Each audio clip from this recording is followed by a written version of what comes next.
Welcome back, Camden Catholic. Oh man, I think we left off right about here, right? Talking about the consolidation of power under Ivan the Fourth, right? We talked about how he started to strip power away from the nobles and the boyars, and talked about Russian culture and how they're not quite Western, they're not quite Eastern because they were controlled by the Mongolians for so long. Talked about that. And talked about how they began to grow up as a European country kind of out of the 1500s, okay? So, going forward, though, Ivan IV is going to successfully create an absolutist state, right, where he alone controls all the power of the government. Now, his dynasty is going to die out in 1613. And a lot of this has to do with a story that I got to tell one of my classes, but I didn't get to tell the rest of you, okay? So, but the story goes, Ivan had 3 surviving children, right? Ivan was a weird dude to start, right? He got crowned and had money dumped on him the entire time he was being crowned and had this really obnoxious, crazy coronation ceremony at the age of 15. But everything changed when his wife died, okay? So his wife died really unexpectedly, leaving him with 3 surviving children. Peter, girl I don't remember what her name is, and Ivan the 5th, okay? Now, thing about them, it goes in that order too, in order of oldest to youngest, okay? Peter, though, very stand-up guy. All the Russians were super excited about him because they were like, you know what? When Ivan's done being an awful person and burning the eyes out of our architect of St. Basil's and done with killing huge villages of people and fighting the Cossacks constantly, he'll be a solid czar, right? And remember, czar, C-Z-A-R, is of course short for Caesar, right? Caesar. Anyway, but everybody was pretty excited about him. Now, the thing about it is, though, is that apparently the story goes, now this may not have happened, but the story goes that Ivan is going to accidentally do something real dumb. Because one night they're having supper, and apparently his middle daughter was pregnant, okay? She was hanging out with a Russian noble on the side that she might not have been supposed to be doing. She ended up getting pregnant, and at supper she was wearing a dress that was slightly revealing.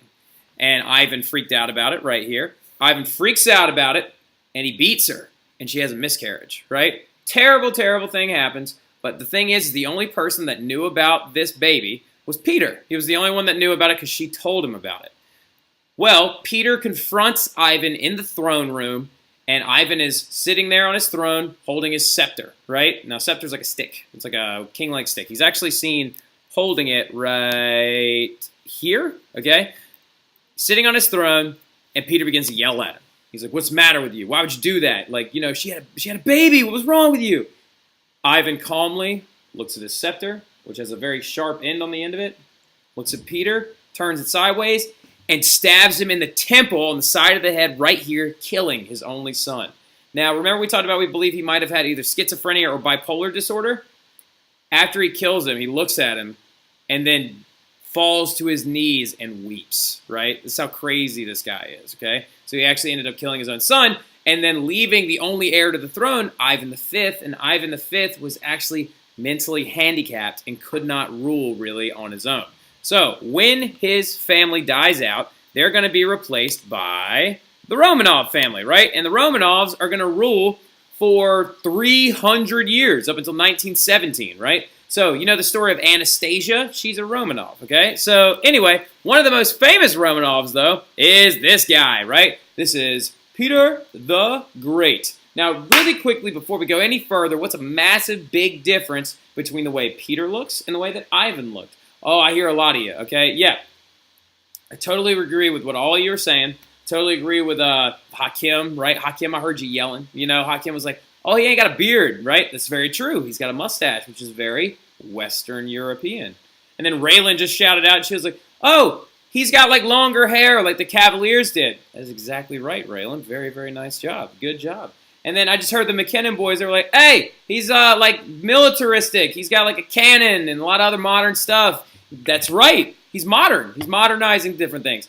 And then the last one out, all you heard, I just heard that little like peep from the background when I heard Jill Orcutt quietly say, yes, you're right, Jill. He's wearing modern Western clothing, much like Louis wore, right? So he's very Western. So what's his big thing? He's Westernizing Russia, okay? So Peter the Great, is going to be the leader of Russia. And this right here, where it says took a journey to the west, but his grand tour, all right? It was called his grand tour, right? Peter took this thing called the grand tour and actually went all over Europe and learned from them on how he was going to modernize Russia. So he came back. By the way, Peter is a very intimidating character. He's 6'8", all right? He's huge.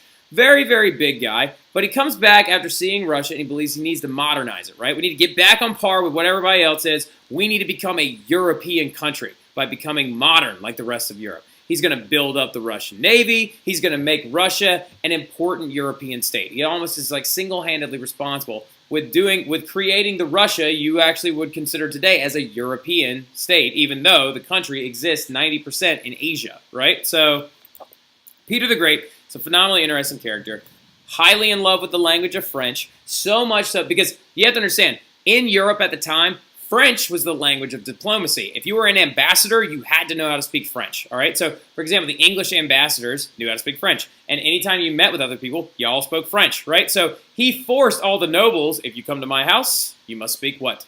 You must speak French, because that's the way the West does it, right?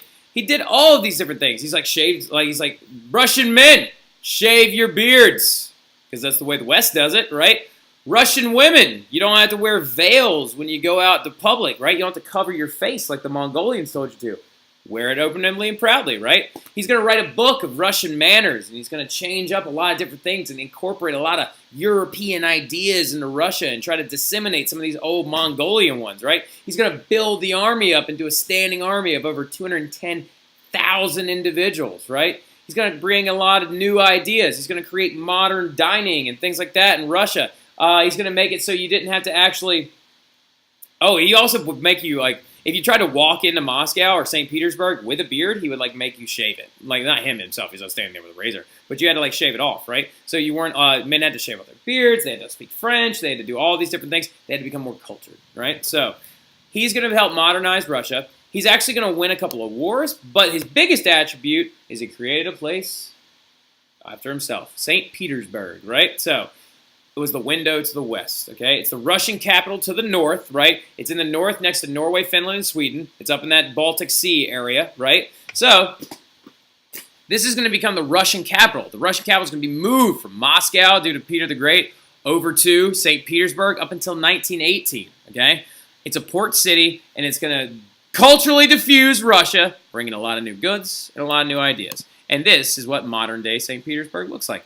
Much like a very modern Western city. Look at how beautiful and wide the streets are, much like in the rest of Europe, right? The canals, the infrastructure, the trade, oh my. And this right here, remember when we talked about Versailles? This is Peter's version of Versailles. This is the Winter Palace, okay? The Winter Palace is absolutely gorgeous. Look at this bad boy. They have all these different colored rooms. There's like a pink room and a blue room and like all these other amazing things. I might actually think that the Winter Palace is slightly more beautiful than Versailles due to also the amazing amounts of gold work everywhere. It's very, very beautiful. But yes, so St. Peter, or not St. Peter, but Peter the Great is going to modernize Russia with his grand tour. He's going to do all these other amazing things, but he's going to create an influential Russian state. That is the end of this unit. The test, let me give you the format really quick. It's going to be matching absolutist people, okay? Matching absolutist people. And then it's going to go multiple choice. And then it's going to go, oh yeah, so matching absolutist people, multiple choice, fill in the blank, and then it's going to be a second set of matching for the scientific revolution thinkers, okay? The big ones, Newton, Galileo, who else? Newton, Galileo, Copernicus, Brahe, and Kepler, people like that, okay? So you're going to have two matching sections on this one. It's a lot of people, okay? It's a lot of people, but...